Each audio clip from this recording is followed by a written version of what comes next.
സ്വന്തം മകളെ പിച്ച് ചീന്തി കൊലപ്പെടുത്തിയ ക്രൂരനെ കൊലപ്പെടുത്തിയ ശങ്കരനാരായണൻ നിയമത്തിന് മുന്നിൽ ചെയ്തത് തെറ്റാണെങ്കിലും മകൾക്കായി നീതി നടപ്പാക്കിയ അച്ഛനെന്നാണ് അദ്ദേഹത്തെ ആളുകൾ വിശേഷിപ്പിച്ചത്.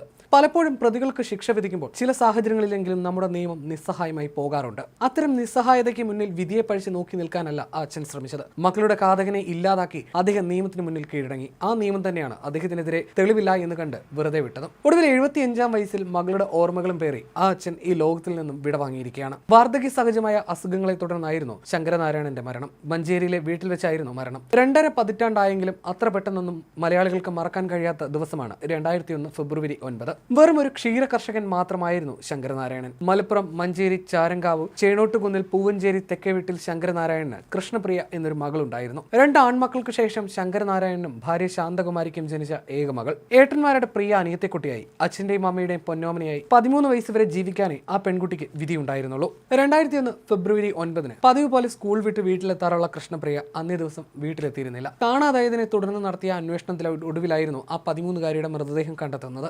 ശങ്കരനാരായണന്റെ തൊട്ടടുത്ത് തന്നെയായിരുന്നു പ്രതി മുഹമ്മദ് കോയയുടെ വീട്. തെരച്ചിലിനായി ആദ്യഘട്ടത്തിൽ പ്രതിയായ മുഹമ്മദ് കോയയും അവരോടൊപ്പം ഉണ്ടായിരുന്നു. ആ സമയത്തൊന്നും അവരറിഞ്ഞിരുന്നില്ല തങ്ങളുടെ മകനെ ഇല്ലാതാക്കിയ കൊടും ക്രൂരനാണ് തങ്ങൾക്കൊപ്പം ഉണ്ടായിരുന്നതെന്ന്. അന്ന് ഈ വാർത്ത കാട്ടുതീ പോലെ പടർന്നിരുന്നു. അക്കാലത്ത് കേരളത്തെ പിടിച്ചുകുലുക്കിയ സംഭവങ്ങളിൽ ഒന്നായിരുന്നു കൃഷ്ണപ്രിയ വധം. മാധ്യമങ്ങൾ അന്ന് വലിയ രീതിയിൽ തന്നെ കൃഷ്ണപ്രിയ വധത്തിന് പ്രാധാന്യം നൽകി. പോലീസ് ഏറെ ജാഗ്രതയോടെ പ്രവർത്തിച്ചു. വൈകാതെ തന്നെ പ്രതി പിടിയിലാവുകയുമായിരുന്നു. തങ്ങളുടെ അയൽവക്കത്തെ കഴിഞ്ഞിരുന്ന തങ്ങളുടെ കുടുംബത്തിലെ ഒരു അംഗത്തെ പോലെ കണ്ട് സ്നേഹിച്ചവനാണ് മകളുടെ ഘാതകനെന്ന് അറിഞ്ഞതും ആ കുടുംബത്തിന് വലിയ ഞെട്ടലായിരുന്നു. പീഡിപ്പിച്ചതിനു ശേഷം കൃഷ്ണപ്രിയയെ കഴുത്ത് ഞെരിച്ച് കൊലപ്പെടുത്തുകയായിരുന്നുവെന്നാണ് കണ്ടെത്തിയിരുന്നത്. സംഭവത്തെ തുടർന്ന് പിടിയിലായ പ്രതിയെ കോടതി പതിവ് പോലെ ശിക്ഷിച്ചു. അതുവരെ വായിച്ചു പഴകിയ സ്ഥിരം പീഡന കേസുകളിൽ ഒന്ന് മാത്രമായിരുന്നു കൃഷ്ണപ്രിയ. പക്ഷേ ജാമ്യത്തിലിറങ്ങിയ പ്രതി 2002 ജൂലൈ 27 കൊല്ലപ്പെട്ടതോടെ ആ വാർത്തയ്ക്ക് ഒരു അസാധാരണത്വം കൈവരികയായിരുന്നു. 24 വയസ്സായിരുന്നു പ്രതി മുഹമ്മദ് കോയയ്ക്ക് അന്ന്. കൃഷ്ണപ്രിയ ജീവിച്ചിരുന്നെങ്കിൽ ഇപ്പോൾ 37 വയസ്സാകുമായിരുന്നു. ജാമ്യത്തിലിറങ്ങിയ മുഹമ്മദ് കോയയെ വെടിയേറ്റ് മരിച്ച നിലയിൽ കണ്ടെത്തുകയായിരുന്നു. വെടിവെച്ചത് ശങ്കരനാരായണൻ ആണെന്നായിരുന്നു പോലീസിന്റെ കണ്ടെത്തൽ. നിസ്സഹായനായ അച്ഛനിൽ നിന്നും ശങ്കരനാരായണൻ ഹീറോ പരിവേഷത്തിലേക്ക് മാറിയത് വളരെ വേഗത്തിലായിരുന്നു. മഞ്ചേരി സെഷൻസ് കോടതി ശങ്കരനാരായണനെയും മറ്റു 2 പേരെയും ജീവപര്യന്തം കഠിന തടവിന് ശിക്ഷിച്ചെങ്കിലും മലയാളികൾ മനസാക്ഷിയുടെ കോടതിയിൽ നിർത്തി ശങ്കരനാരായണനെ പണ്ടേ തന്നെ വെറുതെ വിട്ടിരുന്നു.